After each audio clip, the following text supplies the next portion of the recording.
लेकिन एक आर्ग्यूमेंट में एक बार कॉल किया मैंने यहाँ पर, तो कोई वैल्यू पास नहीं करी, और जब मैं कोई वैल्यू पास नहीं करूंगा तब ये डिफॉल्ट वैल्यू यूज हो जाएगी। ओके, नीचे वापस मैंने वैल्यू यूज करके रखा है, तो यहाँ पर मैंने कोई वैल्यू पास नहीं करी है और 3 जगह वैल्यू पास करी है। ओके, इसको हम रन करके देखेंगे यहाँ पर डिफॉल्ट वैल्यू जयपुर यूज होता है या नहीं। Okay, so we can use the default value in our function, and when we run the function, like we defined here a function and provided a default value for this city parameter, a default value is Jaipur. Here you can put a equal sign after that and put a default value whatever you need. Okay, then I am printing the same function and using this variable, and I am calling the function 4 times here, but third time I am not passing any value inside the this function. Okay, so this is the blank argument. When you do not pass any value and you have already a default value, then default value will be used. And if you pass the value will be overwritten. Okay, so we are running the program and we can see the result. If these two value are used, then there is no value inside, no parameter passed, then Jaipur will be used by default. Okay, so I'm running the program and you can see here the 4 print statement. The third one is Jaipur used because I did not pass any value in the third parameter. I hope this is clear default value to you. If this is clear, type AC for all clear. अगर simple default value clear है आप लोगों को तो AC type कर दो। Okay, next चीजों पे चलते हैं।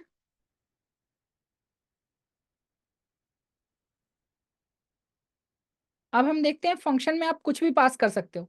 लाइक हम अब तक सिंगल वेरिएबल सिंगल चीजें पास कर रहे थे।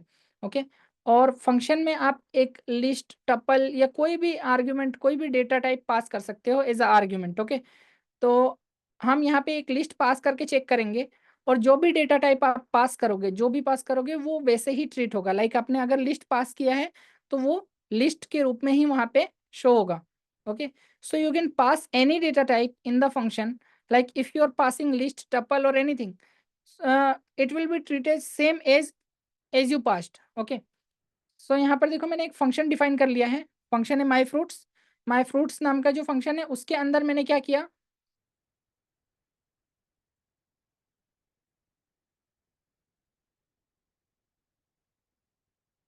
Rahul do not use white board.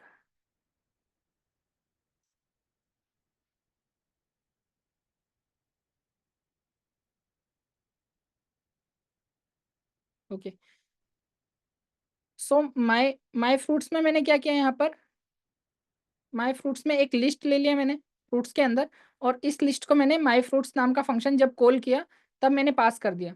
और यहाँ पर इस फ्रूट्स नाम के वेरिएबल में इस आर्ग्यूमेंट में मैंने इसको एज अ प्रिंट करा के देखा फोर लूप से। तो फोर लूप हम पहले देख चुके हैं। वहां पर यहाँ पे फ्रूट्स नाम का जो वेरिएबल है उसमें एक लिस्ट पड़ा हुआ है। जब मैंने मेरे फंक्शन को कॉल किया माई फ्रूट्स नाम के, तो उसमें मैंने फ्रूट्स के अंदर एक लिस्ट पास कर दी जो लिस्ट इसमें स्टोर है। ओके, इसको रन करके हम चेक करते हैं, और यहाँ पे list as it is 1 by 1 print हो चुकी है। ओके, तो यहाँ पर जो डेटा टाइप आप पास करते हो जब फंक्शन कॉल करते समय, ये आर्ग्यूमेंट जो रिक्वायर होता है यहाँ पे जो डेटा टाइप पास करते हो, तो वो यहाँ पे इसी रूप में जाता है जिसमें पास करते हो। लाइक मैंने लिस्ट पास किया तो यहाँ पे लिस्ट ही जाएगा, और मैं इसे एज अ लिस्ट ट्रीट करके यहाँ पे यूज कर सकता हूँ जो भी उसका यूज करना है। Okay, so you can pass any data type here, like I have passed here list. So when you pass a list here, like this I have stored inside a fruits variable, and when I am calling the function, I am passing the same value here as a list, and this will be treated same inside the function. So you can assume this argument as a list, and you can do whatever you need to do with this thing, this variable. So this is the list. I am just printing each thing inside a list. Okay, so when I run the program, you can see the result as a list. So I hope this is clear too. You can pass any data type inside the function. यहाँ तक आपको clear होगा कि आप कोई भी data type पास कर सकते हो फंक्शन के अंदर। ओके, नेक्स्ट पे मूव करते हैं हम।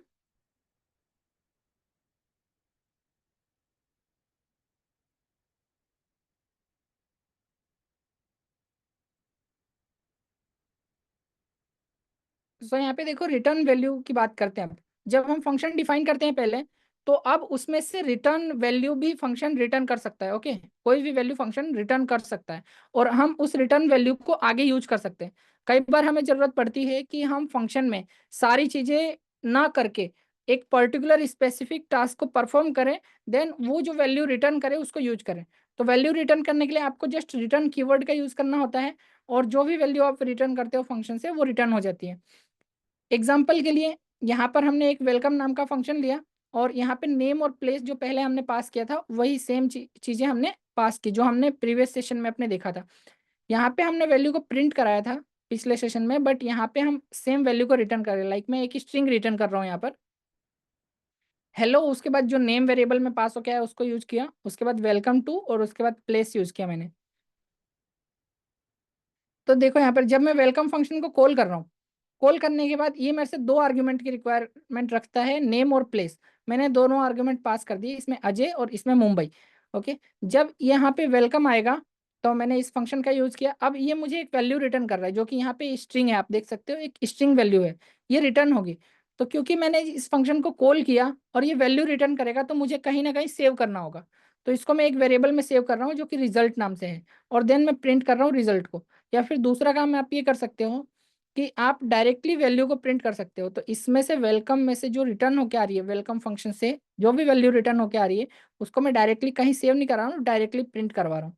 तो प्रिंट फंक्शन में यहाँ पर डायरेक्ट वो वैल्यू प्रिंट हो जाएगी। Okay, so you can return value from any function. Okay, a return keyword is used for that. And when you define a function, when you define your argument or anything, instead of printing, sometimes you need to return the value and do not perform all the thing inside a single function. Okay, so you can return the value with this return keyword. Here I'm returning a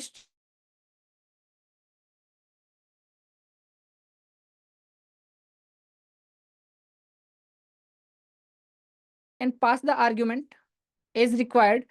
It returned me a value. In this case, it is returning a string. So in this string, I am saving the string inside a result variable. When it's the function returns something, I need to save here. Okay, so I am saving this inside a result variable and printing that result variable. Also, you can directly use this function inside print. When you need to print, this will directly print the value as soon as it returned from the function. Okay, so you can just put here and it will print. Okay, so I'm running the program and you can check the result. This is two time it's printing hello Ajay, welcome to Mumbai, because first time I passed Ajay and Mumbai as a place. Okay, second time I passed Samira and Jaipur, so hello Samira, welcome to Jaipur. The both string is printed, the both string is written from here, and I'm printing outside the function. Okay, not using inside. So we are moving on a practical example for this. इसका मैं एक practical example आपको बताता हूँ अभी।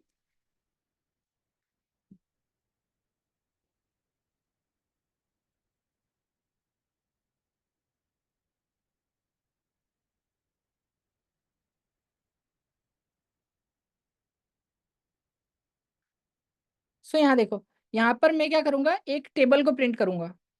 तो practical example of return function, मैंने define किया एक फंक्शन को जिसका नाम है गेट टेबल ऑफ, और ये एक नंबर आर्ग्यूमेंट लेता है जिसमें कोई भी एक नंबर में पास कर सकता हूँ। ओके, इस नंबर को पास करने के बाद मैंने टेबल लिया जिसमें एक ब्लैंक लिस्ट ली मैंने। ठीक है, लिस्ट को आप यहाँ पर डिनोट करते हो स्क्वायर ब्रैकेट से, ये लिस्ट सेशन में मैंने पढ़ाया था। तो यहाँ पर एक ब्लैंक लिस्ट लिया, इसमें कोई भी आर्ग्यूमेंट नहीं है। ओके, अब मैंने यहाँ पे एक लिमिट सेट किया। अब ये वेरिएबल मेरे यूज केस के लिए है। ठीक है, तो जैसे आपका फंक्शन डिफाइन होता है, आपको जो भी करना है ये गैप के बाद में आप कर सकते हो यहाँ पर। तो मैंने एक टेबल लिया जिसमें ब्लैंक वैल्यू है, कुछ भी नहीं है, ब्लैंक टेबल है। और यहाँ पर लिमिट सेट किया, जो भी नंबर मेरे पास आएगा, लाइक 2 आया, 3 आया, 4 आया, कुछ भी नंबर आएगा उसका मल्टीप्लाई किया मैंने 10 से। मतलब मुझे एक टेबल प्रिंट करनी है 3 की, तो 3 इंटू 10 हो जाएगा 30। उसके बाद मैंने +1 किया, क्योंकि वो 30 जो है वो यहाँ पर काउंट नहीं होता है, उससे एक ज्यादा वैल्यू करनी पड़ती है मुझे उसको 30 को काउंट करवाने के लिए। ये हमने ऑलरेडी देख रखा है सारे फोर लूप में, वाइल लूप में, इन चीजों में। तो यहाँ पर मुझे क्या करना पड़ेगा, एक ज्यादा वैल्यू देनी पड़ेगी, और ये कैलकुलेशन मैंने अलग रख के एक वेरिएबल में स्टोर कर लिया। और इस वेरिएबल को यहाँ पास कर दिया। मैं इसको डायरेक्टली भी लिख सकता हूँ, बट ये ज़्यादा एफिशिएंट वे है। ओके, तो मैंने एक फोर लूप रन किया जहाँ पे n एक नंबर है, इन मैंने एक रेंज फंक्शन यूज किया। रेंज के बारे में मैं पहले बता चुका हूँ आप लोगों को। ओके, तो रेंज में मैंने जो नंबर पास हुआ उस नंबर को, देन लिमिट को, और देन नंबर को, और इसमें से एक एक नंबर एन में आता जाएगा और ये टेबल में अपेंड होता जाएगा। ये अपेंड किस वेरिएबल पे, किस मेथड पे कॉल होता है, मैंने आपको बताया है कि जब हम लिस्ट यूज करते हैं तो इसमें कोई भी वैल्यू हमें डालनी होगी तो हम अपेंड कर सकते हैं, और ये अपेंड लास्ट में जाके ऐड हो जाएगा टेबल लिस्ट के अंदर। तो ये जो लिस्ट डेटा टाइप होगा उसमें वन बाय वन नंबर निकल के ऐड होते जाएंगे, और देन फाइनल जब मेरे पास सारे नंबर ऐड हो जाएंगे तब मैं टेबल को रिटर्न कर दूंगा। ठीक है, रिटर्न करने के बाद मैं जब इस फंक्शन को कॉल करूंगा तब उस वैल्यू को मैं यूज कर सकता हूँ। इस टेबल में जो कुछ भी वैल्यू होगी वो एक लिस्ट होगी, और पूरे लिस्ट को मैं रिटर्न कर रहा हूँ, और रिटर्न करने के बाद उसका आउटपुट में यूज कर सकता हूँ। Okay, so you can see the practical example of function here, where I am returning some value. So I am creating a get table of function, defining a get table of function, and asking for an argument, a number from the user. Okay, so I am taking here a simple variable like table and passing a blank list inside this table variable. Okay, so this is a blank list assigned to a table variable. I am taking a limit variable here, and what is the limit is required by the table. You can multiply by 10. For example, if you are printing table of 3, so the number should be 3 into 10 is equal to 30 plus 1, because the last number is always not included, as I already told you inside the range function. You can see the previous session if you don't know. Okay, so for the for loop, running a for loop, taking a variable n inside range. Okay, so in range I am, this is the starting number, we all know. So starting number is here the number you send inside this table. So if you send 3 here, it is 3. So what is the limit? The number run up to the table, okay, inside this for loop. So number is 30. If you include just 30, so it will not print 30. So I need to make sure that it is a plus 1 more than what I write here. So I am just including a single number plus 1. So did this become 31 now? Okay. And the number, this is the difference of gap. So how much difference you need? So I need the difference same amount of number as you sent here. Then inside a table, this is the blank list, we all know. So you can append, use append function on the list. I already told you inside the list. Okay, when I taught you list thing. So table dot append, n is the number from this range. Then it appending inside this table one by one, and I am returning this table at the last when it's all end up. Okay, so when I return table, I need to print or save or anything I want to do. Whenever this function call, it return a value as a list. Okay, so I am calling the function. I am taking a new variable here, table of x, and integer, converting the input. So I am taking a new value from the user. Okay, so from the user, it's taking an input here, and table of x. So get table of x. I'm putting this value here. So get table of this, calling this function. Look at this, calling this function. Whatever user give an input, okay, that input will be converted into integer, and integer goes to this variable. And this variable, I am passing whatever user give input inside this table. Okay, so it's printing the result, and you can also print the result just by if you do not want to store and print, you can just put this inside a print statement, and it will directly print the result whatever returned here. Okay, so you can use both way, store and print separately, or print directly by just returning the value. Okay, so I'm running the program now. So it's asking me to enter a number. Okay,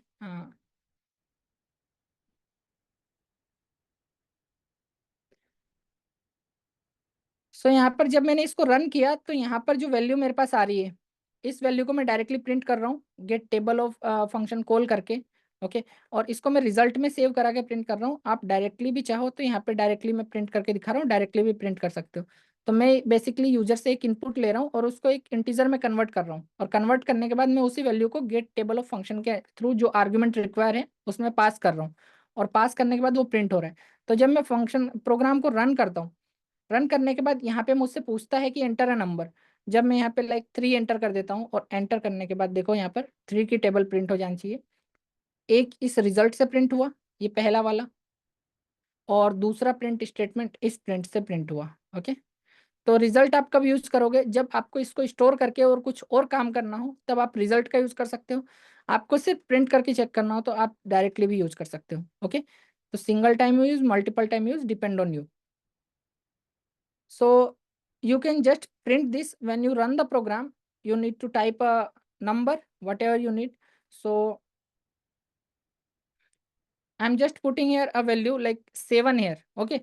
And when you press enter, it's printing table of 7. So it's printed 2 times here, like first print statement for this result value, and second is this is calling the function again, and whatever the output here, it is printed here. Okay. So output is a list, or and you can see the list inside this console. Okay.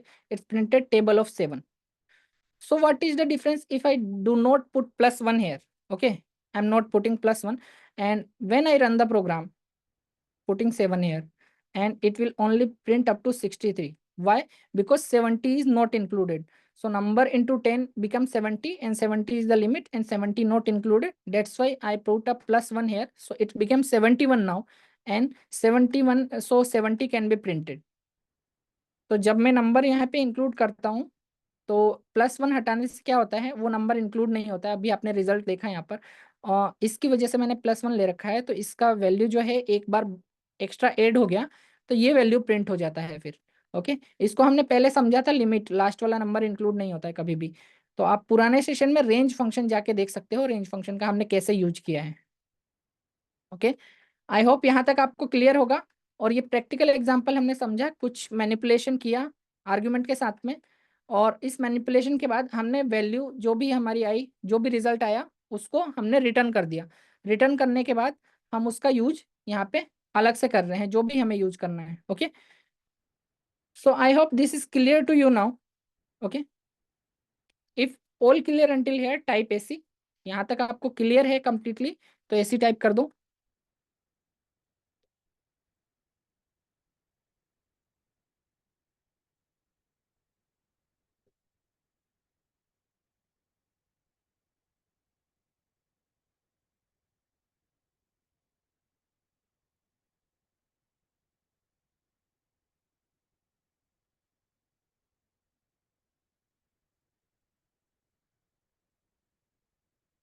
अब move करते हैं next statement पर, the pass statement.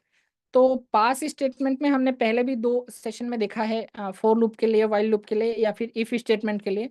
जब आपको यहाँ पर कुछ भी नहीं लिखना होता है और किसी भी रीजन से, तो आप जस्ट एरर ना आने के लिए उसको पास कर सकते हो, और ये पास हो जाता है। So we have already seen the pass statement in our previous session for if statement or for statement or while statement. If you do not want to put here anything inside, do not want any operation, so for any reason you can pass the statement, so it will pass the function and do not uh, generate any error. Okay, this is as simple as it, whatever we have used. अब कुछ important चीजें बताने वाला हूं मैं। Okay. इसमें तो ये सारी चीजें ऊपर तक जो मैंने पढ़ाई आपको क्लियर है, तो ऑल क्लियर टाइप कर दो, type AC all clear until here. So I am moving on some important thing today on function.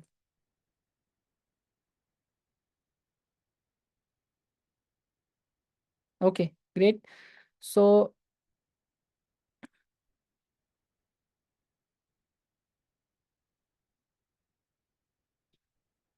कल के फंक्शन में हमने 2 चीजें पढ़ी थी। 2 तरह से हम आर्ग्यूमेंट पास कर सकते हैं, ठीक है। तो 2 तरह से आर्ग्यूमेंट कैसे पास कर सकते हैं? एक होता है पोजिशनल आर्ग्यूमेंट, एक होता है कीवर्ड आर्ग्यूमेंट। तो पोजिशनल आर्ग्यूमेंट क्या होते हैं? आप स्पेसिफाई कर सकते हो यहाँ पे डॉट और स्लैश। देखो, सबसे पहले मैं एक नॉर्मल फंक्शन की बात करता हूँ यहाँ पर। अगर मैं कुछ ऐसा लिख दूं, ठीक है, और यहाँ पर इसको एंटर करता हूँ मैं। तो देखो यहाँ पे मैंने डिफाइन किया है एक माई फंक्शन में एक सिंपल आर्ग्यूमेंट लिया है मैंने एक्स, और मैंने जस्ट एक्स को प्रिंट करा दिया, कुछ भी नहीं किया। यहाँ पर हम इस पोजिशनल आर्ग्यूमेंट को समझेंगे। तो देखो इसको दो तरह से पास कर सकते हो आप लोग। एक माई फंक्शन जब आप कॉल करते हो तो आप डायरेक्टली एक्स की वैल्यू दे सकते हो।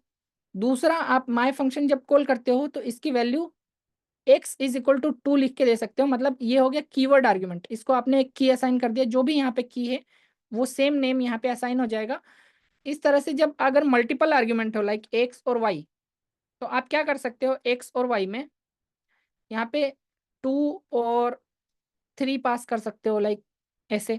और यहाँ पे अगर आपको पहले और बाद में पास करना है, तो जैसे आप y की वैल्यू पहले पास करना चाहते हो, तो इस तरह से आप y की वैल्यू भी पहले पास कर सकते हो। लाइक मैंने 3 पास किया और x की वैल्यू बाद में पास करी। ये सब चीजें हमने कल देखी थी। ओके, कि हम दो तरह से पास कर सकते हैं। इसको बोलते हैं पोजिशनल, मतलब उसी पोजीशन में पास करना पड़ेगा जिस पोजीशन में रिक्वायर है। और इसको बोलते हैं कीवर्ड आर्ग्यूमेंट।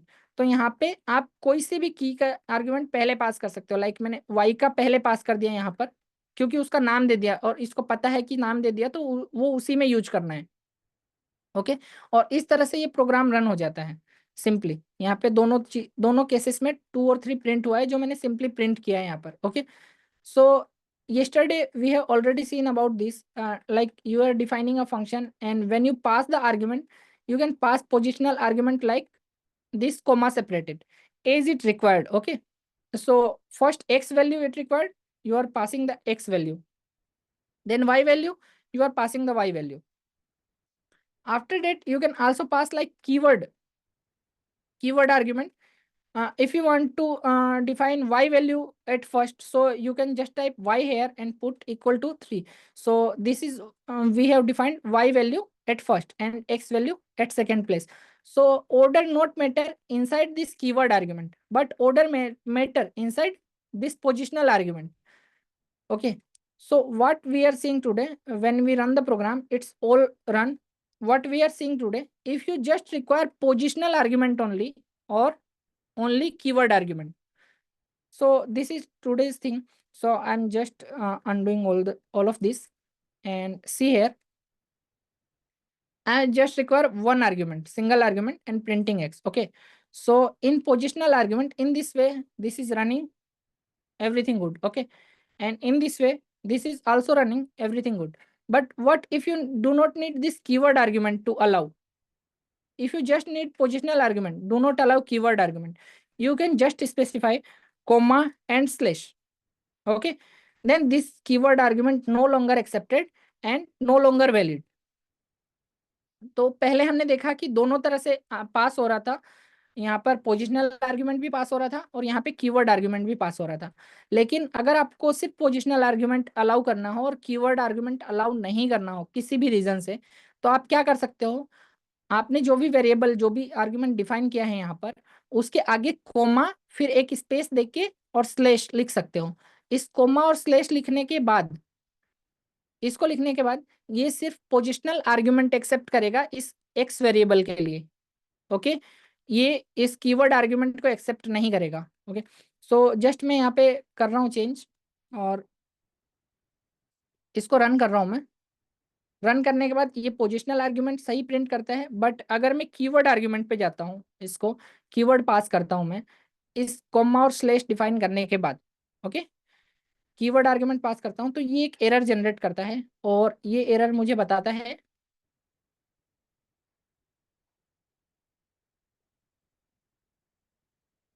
ये एरर मुझे बता रहा है कि यहाँ पर जो कीवर्ड आर्ग्यूमेंट है, यहाँ पर देखो my function got some positional only arguments passed is keyword argument of X. तो यहाँ पर मैंने कीवर्ड आर्ग्यूमेंट पास करने की कोशिश करी, जबकि इसको अलाउ ओनली है पोजिशनल आर्ग्यूमेंट। ये कोमा और उसके बाद स्पेस और उसके बाद एक फॉरवर्ड स्लैश जब आप पुट करोगे, तो ये सिर्फ पोजिशनल आर्ग्यूमेंट को एक्सेप्ट करेगा, पर्टिकुलर सिर्फ इस आर्ग्यूमेंट वेरिएबल के लिए। जैसे यहाँ पे एक्स है तो एक्स के लिए ये सिर्फ इसी को एक्सेस करेगा। तो इस तरह से इसमें एरर होती है और इस तरह से आप डिफाइन कर सकते हो positional argument. So you can see when you run this keyword argument, it is generating an error. Okay, because after putting this comma space forward slash, it is only required for positional argument, and keyword argument will generate an error. Okay, so moving on, next thing, only keyword argument. What if you only require keyword argument?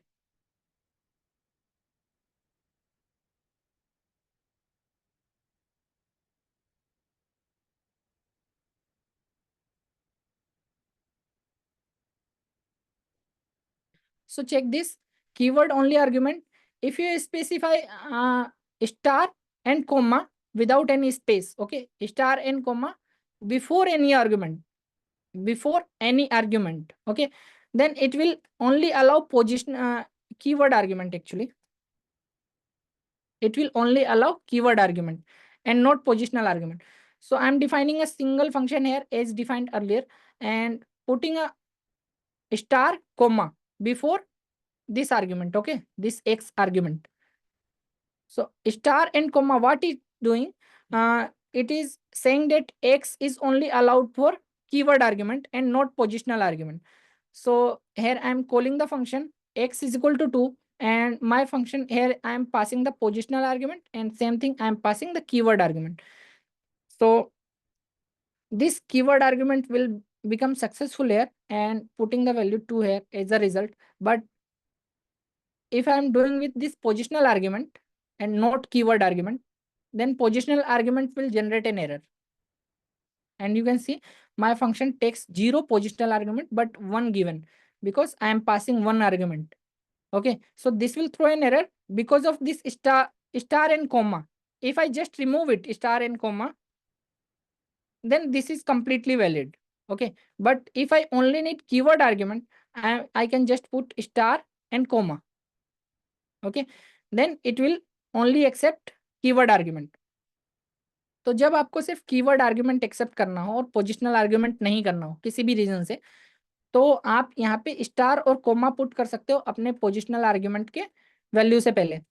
तो यहाँ पर positional argument में x accept कर रहा हूँ यहाँ पर, और यहाँ पर उससे पहले अगर मैंने स्टार और कोमा पुट कर दिया, तो इसका मतलब है कि ये पर्टिकुलर इस वेरिएबल के लिए यहाँ पर जो आर्ग्यूमेंट लेगा वो कीवर्ड आर्ग्यूमेंट लेगा.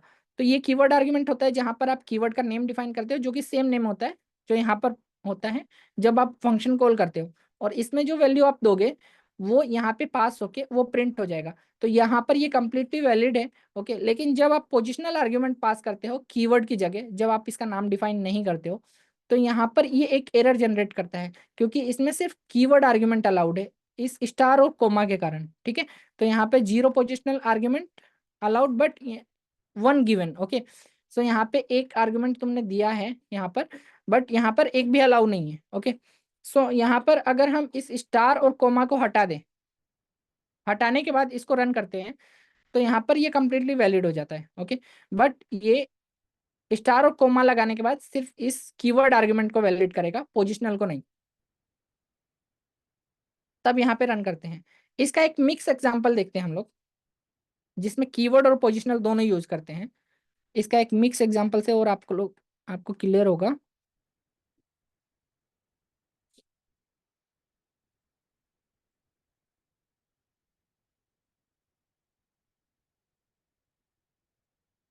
सो यहाँ पर देखो, combine positional argument and keyword argument.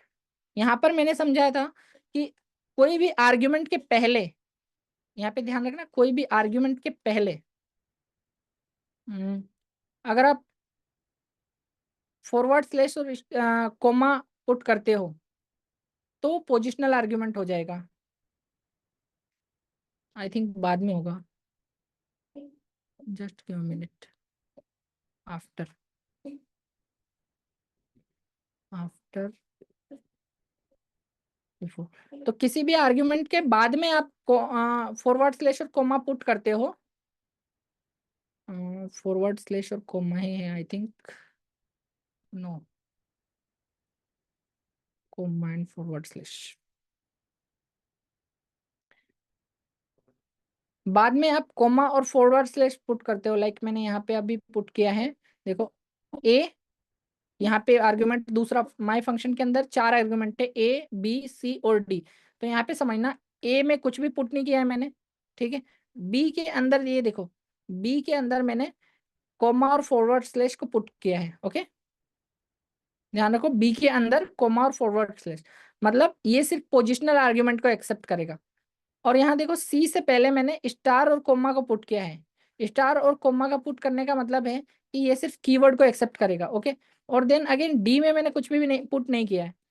तो यहाँ पर जब मैं चारों को प्रिंट कर रहा हूँ, सबसे पहले मैंने माई फंक्शन को कॉल किया। कॉल करने के बाद देखो यहाँ पर ए के अंदर कुछ भी नहीं है, तो मैं यहाँ पे कुछ भी दे सकता हूँ, या तो पोजिशनल दूं या फिर कीवर्ड दूं, ये मेरे ऊपर डिपेंड करता है। मैंने यहाँ पर नॉर्मल पोजिशनल आर्ग्यूमेंट दे दिया, मैंने इसका की ए डिफाइन नहीं किया। देन नेक्स्ट है बी। बी के आगे मैंने ये पुट कर रखा है कोमा और फॉरवर्ड स्लैश। इसका मीनिंग क्या है? इसका मतलब है कि मैं इससे एक्सपेक्ट कर रहा हूं कि सिर्फ ये पोजिशनल आर्ग्यूमेंट दे। यहाँ पे मैं कीवर्ड आर्ग्यूमेंट नहीं दे सकता बी के लिए, नहीं तो एरर आएगी। तो यहाँ पर देखो बी में मैंने सिर्फ पोजिशनल आर्ग्यूमेंट दिया। देन सी के अंदर मैंने क्या एक्सपेक्ट किया, यहाँ पर सी के अंदर जो वैल्यू है, इससे पहले मैंने स्टार और कोमा पुट किया। इसका मतलब क्या है? इसका मतलब है कि ये सिर्फ कीवर्ड आर्ग्यूमेंट लेगा, कीवर्ड ओनली, मतलब मुझे डिफाइन करना पड़ेगा, नाम लिखना पड़ेगा सी, उसके बाद इसके आर्ग्यूमेंट को देना पड़ेगा। तो स्टार और कोमा का मतलब है आर्गुमेंट नेम से पहले यहाँ पर कीवर्ड का नाम लिख के और उसके बाद वैल्यू दो। नेक्स्ट है डी। इसमें भी मैंने ए की तरह कुछ भी पुट नहीं किया है। ओके, तो इसमें जैसे मैंने ए में पोजिशनल दिया, यहाँ पर भी मैं पोजिशनल या कीवर्ड कुछ भी दे सकता हूँ। तो इस टाइम मैंने कीवर्ड दे के देखा, तो जहां पर वैल्यू आपको डिफाइन नहीं है, स्टार और कोमा या फिर कोमा और फॉरवर्ड स्लैश, जहां पे डिफाइन नहीं है वहां पर आप दोनों में से कोई सा भी दे सकते हो, चाहे वो कीवर्ड हो चाहे पोजिशनल हो। बट जिसमें डिफाइन है तो उसमें उसी टाइप की वैल्यू आपको पुट करनी होगी, अदरवाइज एरर आएगा। ओके, सो मैं इसको रन करता हूँ और आप देखो यहाँ पर 3 4 5 6 सिंपली प्रिंट हो गया है, कोई एरर नहीं है। अगर मैं यहाँ से सी हटा दूं बाई एनी चांस, तो क्योंकि यहाँ पे पोजिशनल कीवर्ड आर्ग्यूमेंट एक्सेप्टेड है, तो सी हटाने के बाद यहाँ पे एरर आएगी मैं जब फाइल को रन करूंगा। ओके, सेम केस में जब मैं यहाँ पे बी पे पोजिशनल आर्ग्यूमेंट है ओनली, यहाँ पे बी के आगे ये होने के कारण, तो अगर मैं बी यहाँ पे पुट कर दूं बी इज इक्वल टू और कीवर्ड आर्ग्यूमेंट बना दूं, तो ये एक एरर आएगा यहाँ पर मेरे पास में। ओके, बट ऐसे रखने पर सब कुछ ठीक है। So you can mix up the positional and keyword argument here. So when you require to give only positional argument before date variable,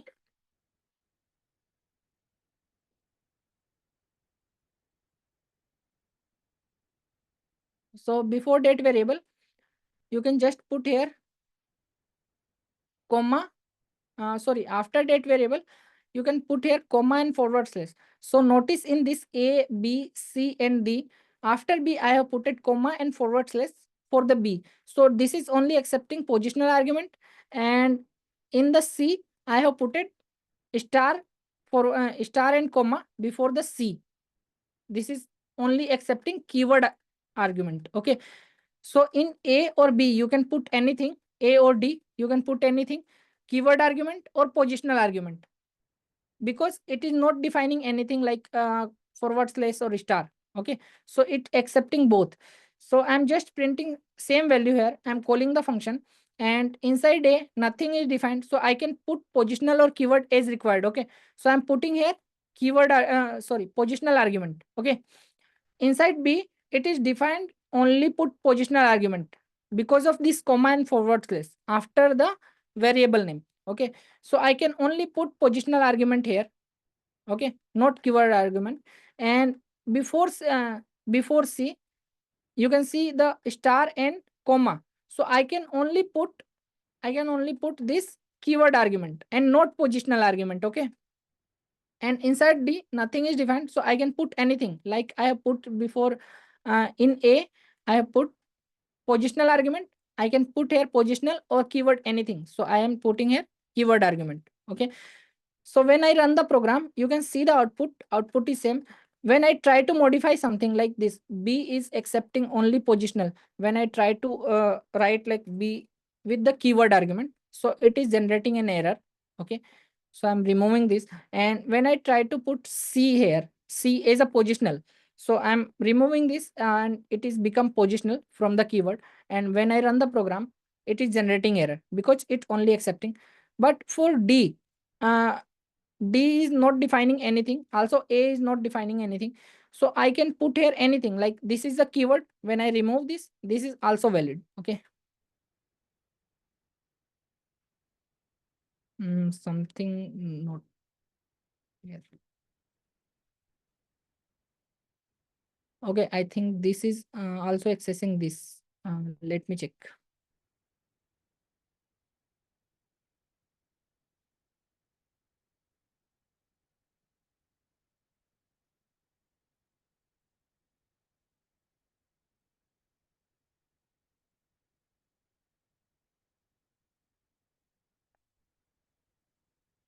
So one more thing you need to know, you cannot give positional argument after the keyword argument. Okay. So keyword argument always at last. As ID suggest, you can see I can put here keyword argument, but after this positional argument, it is not valid. So when I put here A is equal to, then also it is generating an error. Okay. So you cannot put any positional argument after the keyword argument. Keyword argument always should be last. So this is all about the function. And I think one more thing is remaining here.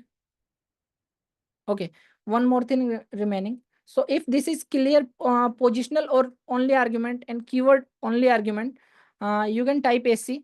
आपको अगर ये clear हो गया है positional only argument और keyword only argument, तो आप AC type कर दो एक बार, उसके बाद लास्ट टॉपिक पर मूव ऑन करते हैं.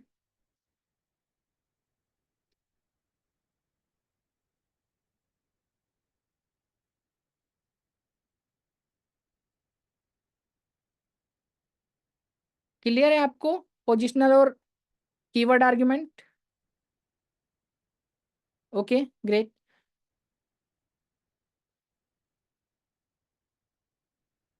और आज का लास्ट टॉपिक है रिकर्जन, जो फंक्शन में होता है. तो सबसे पहले हम रिकर्जन के बारे में समझेंगे, रिकर्जन होता क्या है.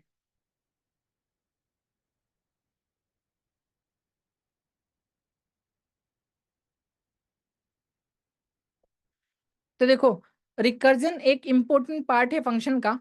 रिकर्जन क्या होता है? जब कोई फंक्शन खुद से खुद को कॉल करता है.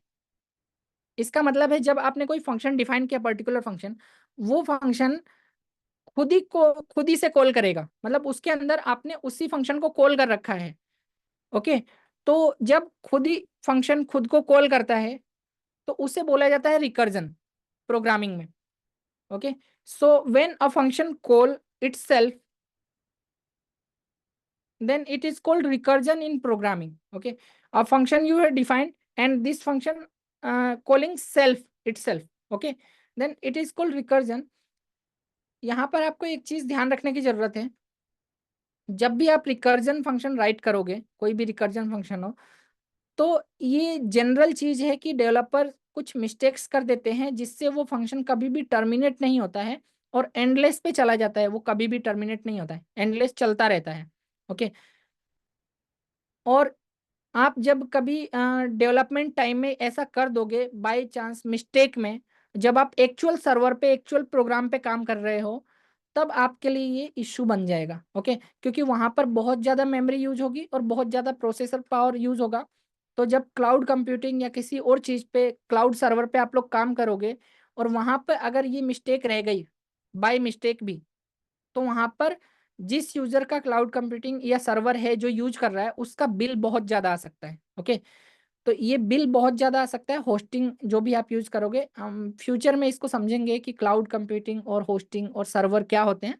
बट इतना समझ लो, आपके लोकल कंप्यूटर में भी कंप्यूटर की मेमोरी को, जो कि आपका रैम होता है, और प्रोसेसर पावर को बहुत ज्यादा यूज करेगा अगर आपने रिकर्जन फंक्शन ऐसा बना दिया जो कभी भी टर्मिनेट नहीं होता है. ये ठीक उसी की तरह है जिसे एंडलेस लूप काम करता है. ये उससे भी खतरनाक चीज है.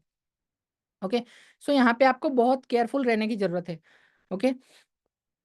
सो you need to be more careful when you write any recursion function when it call itself. So normal developer can make a mistake like creating a function that never terminate, never end. Okay. So when you do like this, and it uses more computer power, memory, and processor power. Okay.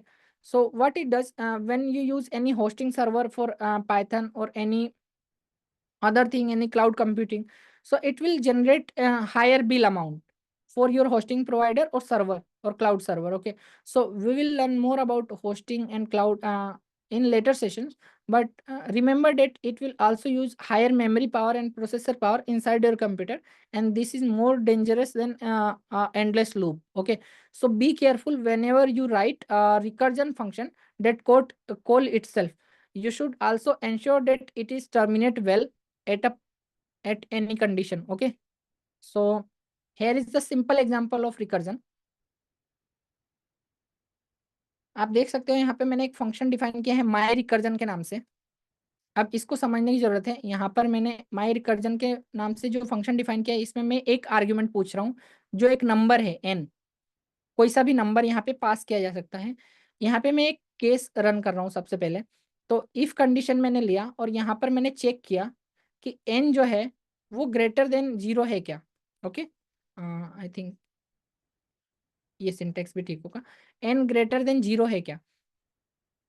अगर n greater than 0 है, हम मान लेते हैं यहाँ पे हमने कोई नंबर इनपुट किया। एक एग्जांपल लेके चलते हैं साथ में समझने के लिए। सो जब ये फंक्शन डिफाइन हो रहा है, पूरा फंक्शन होने के बाद सबसे पहले एक लाइन प्रिंट होगी, क्योंकि यहाँ से जो प्रोग्राम चलेगा एक लाइन प्रिंट होगी रिकर्जन एग्जाम्पल रिजल्ट। ओके, और यहाँ पर माय रिकर्जन को मैंने कॉल किया। अभी पूरा फंक्शन मैंने नहीं समझा है, पहले इसको समझते हैं। जब कॉल होता है तो हम क्या पास करते हैं। तो जब भी फंक्शन कॉल हो रहा है तो हम एक वैल्यू दे रहे हैं यहाँ पर 6। यहाँ पर 6 पास हो चुका है। अब हम 6 का एग्जाम्पल लेके चलेंगे। तो इसको ध्यान से समझना क्या हो रहा है। इफ n ग्रेटर देन 0, मतलब 6 ग्रेटर देन 0 है, जो कि इस केस में है। ये इफ कंडीशन ट्रू है। इसकी बात हम बाद में करेंगे। अगर फॉल्स हो जाता है, बाय एनी चांस ये फॉल्स हो जाता है कंडीशन, तो रिजल्ट में 0 असाइन हो जाएगा। अदरवाइज इसको हम समझेंगे अभी, ठीक है। और जो भी इफ से रिजल्ट में मिले या फिर एल्स से रिजल्ट में मिले, उस रिजल्ट को वो रिटर्न कर देगा। ओके, रिटर्न करने के बाद हमने यहाँ पे कुछ भी नहीं करवाया हुआ है। ओके, तो यहाँ पे प्रिंट कराया है इस केस में। एल्स के केस में हमने कुछ भी नहीं किया हुआ है और रिजल्ट को ये रिटर्न कर देता है। फाइन। तो यहाँ पे 6 आया था, 6 ग्रेटर देन 0 है, ये कंडीशन ट्रू है। ट्रू होने के बाद हमने रिजल्ट वेरिएबल लिया। रिजल्ट वेरिएबल में हमने क्या किया, n। अभी अपने केस में n की वैल्यू है 6, तो 6 में क्या प्लस होगा। अब यहाँ पर आपको अपना माइंड यूज करने की जरूरत है और बहुत ध्यान से। क्या होगा, 6 में प्लस माई रिकर्जन नाम का फंक्शन खुद को कॉल कर रहा है। यहाँ पर देखो, आपने एक बार कॉल किया था, बट ये जब कॉल हुआ तो इसके अंदर वैल्यू कंपेयर किया, ये कंडीशन इसको ट्रू मिली।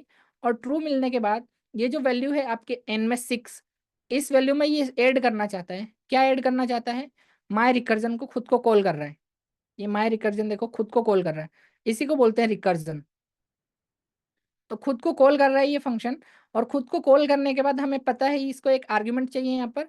तो हम आर्ग्यूमेंट के रूप में पास कर रहे हैं n-1 इस time.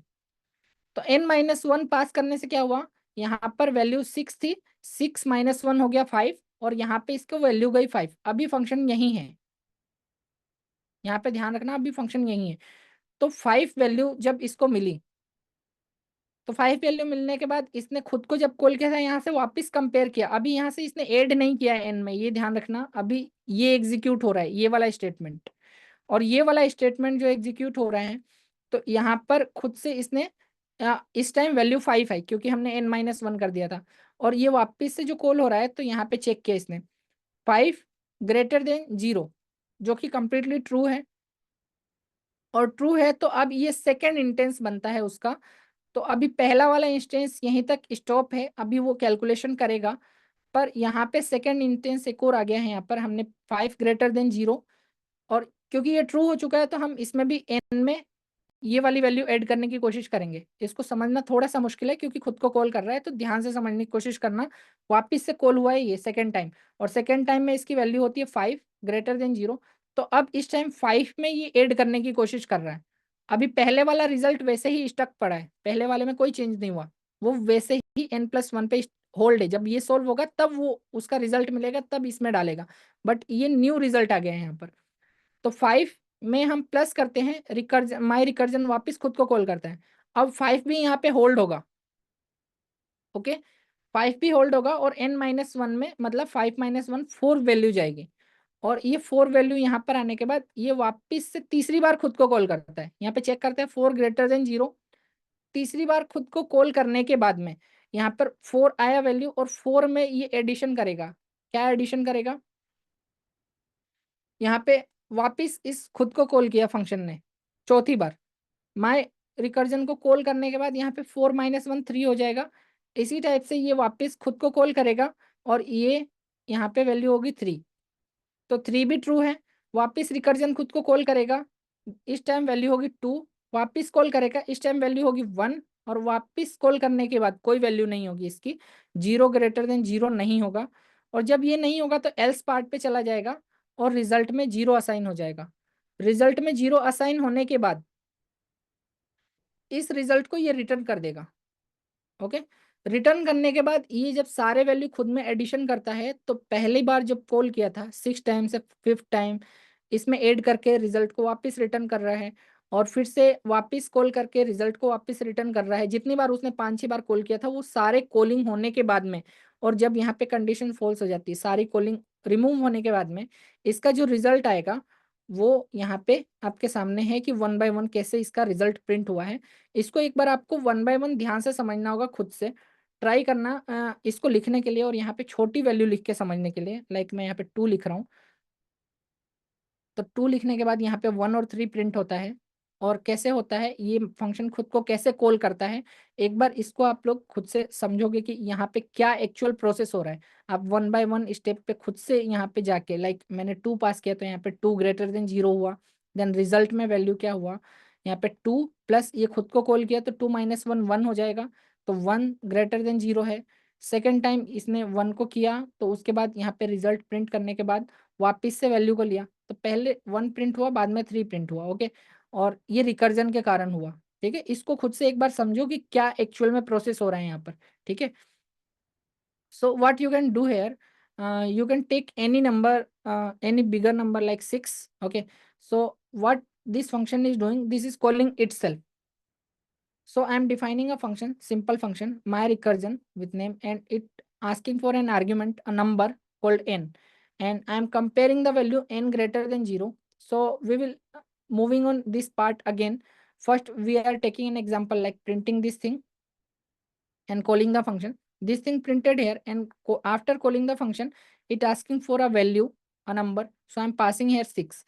So you can compare this, 6 is greater than 0. Okay, so this is the true part. We will come on here later. What if it is false? So we are moving here first. So when it is false, the result will be assigned 0 and it will be returned. Okay, in case of true, it is doing a manipulation like 6 greater than 0. Then inside the result it is adding something 6 here of the value of n, then adding, calling the same function value. Okay, so what is the same function? My recursion is calling my recursion itself, calling self. Okay, so it is asking for a value here. So what is the value? 6 - 1, now it is 5. So value of n is 5. This is not yet completed. Okay, so this is calling itself and it is stucking here. Okay, not yet completed. This is processing on this function, so it make it second instance. And after calling this thing, n is now 5. So 5 is also greater than 0 and it making true, and inside the result the 5 value of n is 5 plus again it is calling itself. So this is third time it's calling, and value of n is 5 - 1, now it's 4. So it is 4 comparing with this thing, and again it's calling itself for adding inside this. So calling itself again it's become 3 and 2 and 1 and 0 according to this logic. And when it becomes 0 greater than 0, then result will be false and it's returned the result as a 0. Okay, then 1 by 1 it's adding inside this value. Okay, 1 by 1 it is adding, and finally it's print the result here. Okay, final result will be printed 1 by 1. So when I run the program, it is like this. First time it's 1 3 6, then adding 10 15 and 21, 1 by 1 all the value added to itself. So you can try with a smaller number like 2. Okay. So when you try with 2, you can easily understand that my recursion is calling, like here first time value is 2, 2 greater than 0. Then it is adding here 2. My recursion is called, and nothing happened because of my recursion is called, it is calling itself again. So 2 minus 1 is 1. 1 is inside n. So this time 1 greater than 0, and result computed again n. So n is 1. 1 plus my recursion again calling 1 minus 1 0. So it is going here, it is become 0. So what 0 is doing? 0 is greater than 0, that is false. So result will be 0 in else part. So result is returned. So what is returning result? Result is 0 here for the third time, and 0 plus 1. 0 plus 1 is 1. So 1 is printed here, and at the second level, first is instance, at the first time when result is printed, at the first time this value become 1. So at the first time n value is 2 as we have passed. So 2 plus 1 became 3. So printed the result 3 here. You should take time for recursion and try to understand what is doing by going inside one by one. When you call the function, value goes to here, then comparing, then try to adding the function, and this is calling itself again. Okay, try to understand with smaller value like 2, 3, 4. Okay, so you need to give a try yourself to understand recursion. Recursion is just calling this function inside, but this is the logic what is terminated, okay, at one point. So n become greater than 0. So uh, at the one point, n minus 1 will become 0, whatever number you passed. Okay, so try with a smaller number and try to understand this function. I understand this is completely not clear to you. Okay, and I am not expecting to clear this thing at one time. All the newer being here, all the beginners. Okay, सो मुझे completely पता है आपको ये चीज़ एक बार में clear नहीं हुई होगी, और मैं आपसे एक्सपेक्ट भी नहीं करता हूँ कि आप अगर बिगिनर हैं पाइथन में या रिकर्जन के लिए, तो आपको ये चीज़ एक बार में क्लियर हो जाए। इसके लिए आपको एक बार खुद से ट्राई करना होगा, और यहाँ पर छोटे नंबर्स डाल के और आपको चेक करना होगा कि आपको ये चीज़ कैसे काम कर रही है। वन बाय वन एक एक स्टेप जाके यहाँ पर जब आप वैल्यू पास करते हो तो ये वैल्यू कंपेयर होता है। कंपेयर होने के बाद इसको कॉल करने के बाद ये वापस खुद को कॉल करता है। कॉल करने के बाद ये कैसे रजिस्टर होता है यहाँ पर, और कैसे पास करता है वैल्यू को, देन ऐड करता है, देन रिजल्ट में प्रिंट करता है।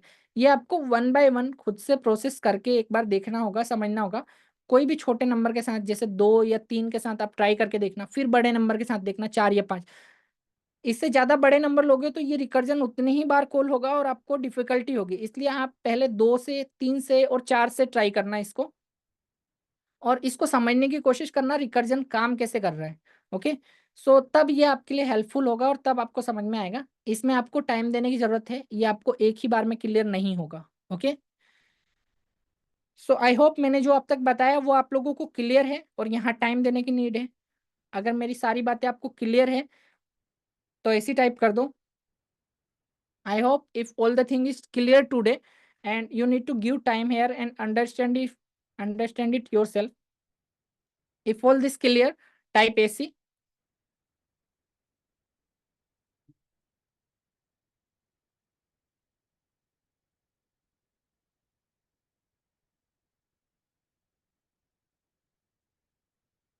सो अब हम मूव करते हैं आज के Q&A सेशन पर।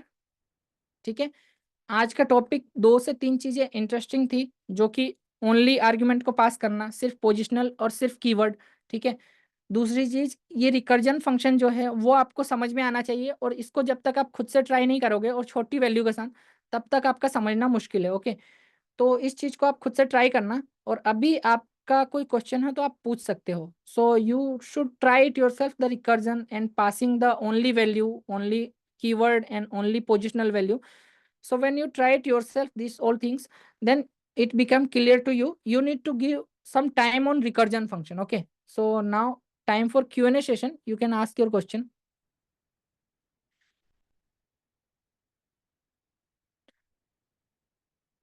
So Samira is saying need to watch all session repeat.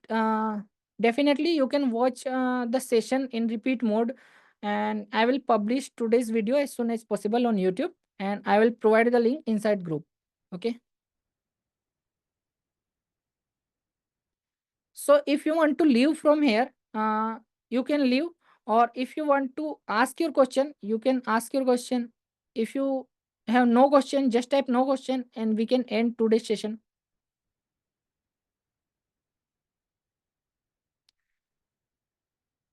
अगर आपके पास क्वेश्चन नहीं है तो आप नो क्वेश्चन टाइप कर सकते हो, नहीं तो आप सेशन से लीव कर सकते हो, और अगर आपके पास क्वेश्चन है तो आप क्वेश्चन पूछ सकते हो, नहीं तो हम क्लास को यहीं एंड करते हैं।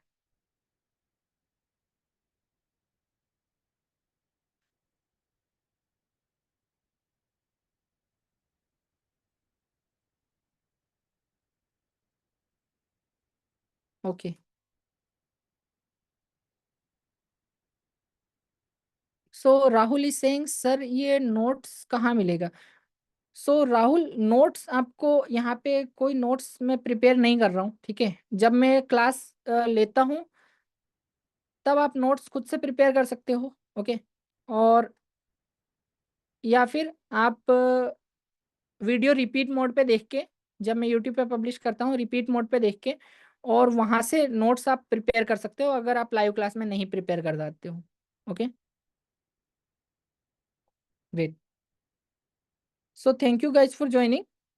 एंड करते हैं क्लास। Good night.